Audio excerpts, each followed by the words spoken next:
So I'm just going to do a brief introductory video. I'll try to make it brief. How about that? To the litter of puppies.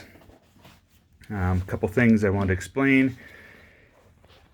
If you're interested in any particular puppy or puppies, do let me know, and I will make a more detailed video specifically about that puppy, show them a little bit better, and talk about their personality.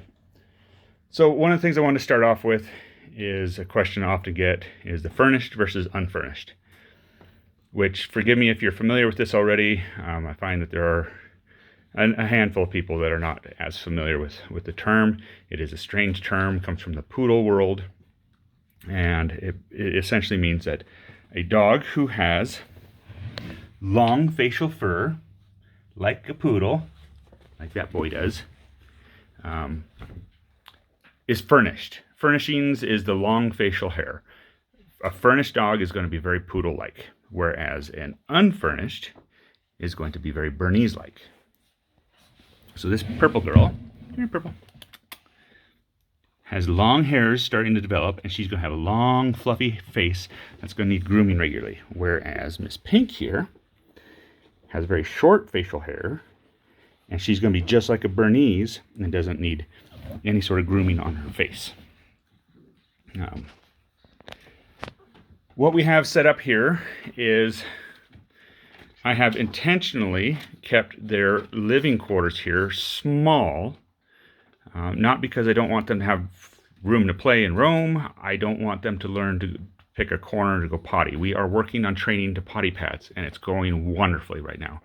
I've done this now for several years, where I set up a potty pad area on the side, but I keep their living quarters restricted while they are learning, and as soon as they're really consistent, which they are, getting to that point at least, then I can start to take out this false wall that I've set up and move it all the way back so that they have maximum room to play, which will happen here in the next week or so. But for today, we moved things around a bit and added some crates. So we're beginning some introductory, I wouldn't call it crate training so much as it is getting familiar and comfortable with crates.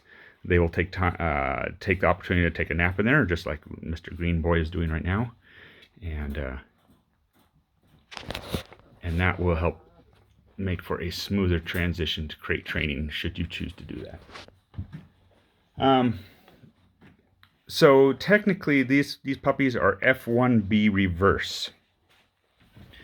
They are the product of an F1 mother, a first generation cross between a poodle and a Bernese mountain dog. So mom is 50% poodle, 50% Bernese mountain dog.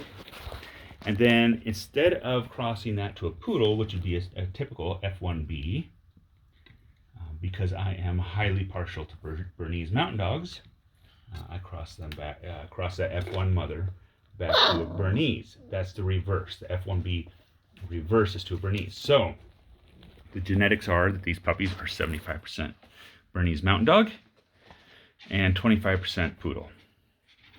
That ends up with some variability. Approximately half are furnished and half are unfurnished.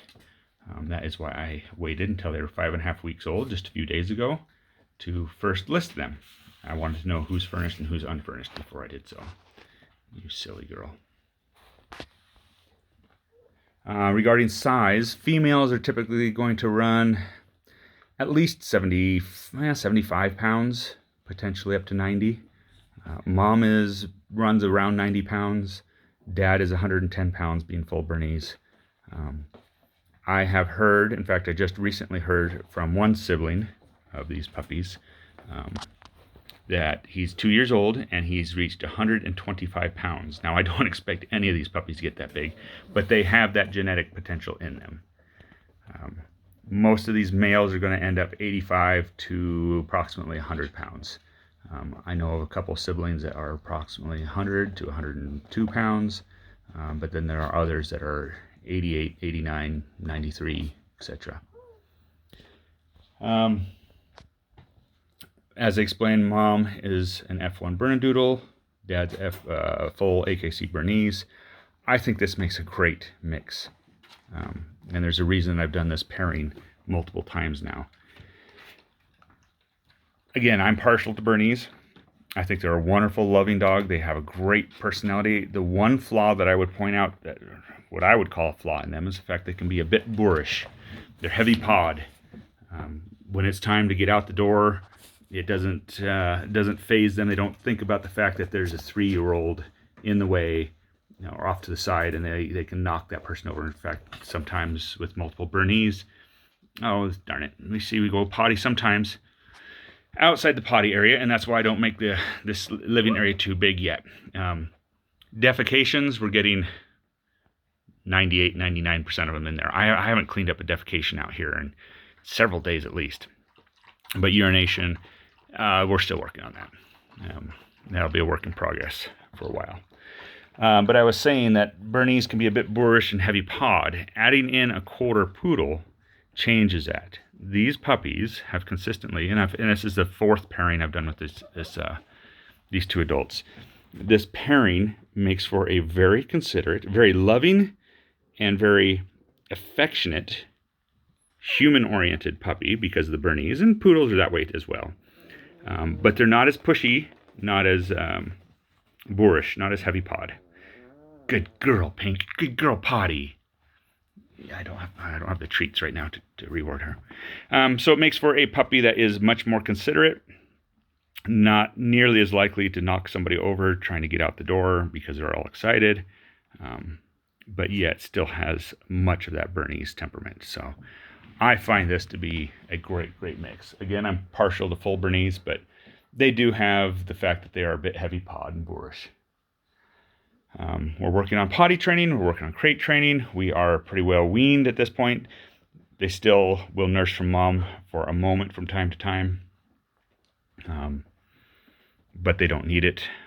We are almost on to dry dog food. I add very little moisture. By the time that you pick them up, they will be eating completely dry food.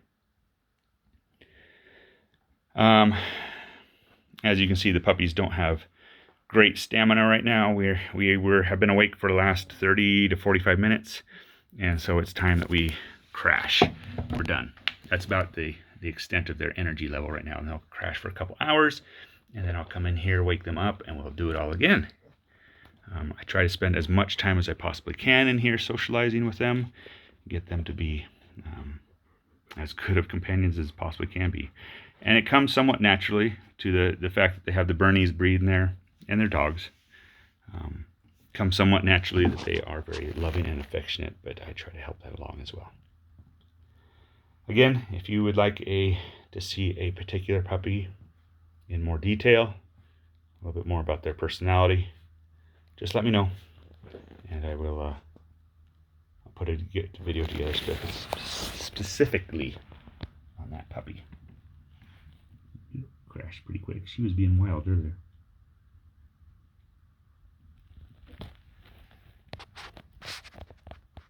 So quiet, finally. It's been noisy for the last little while. All right, let me know if you have any questions.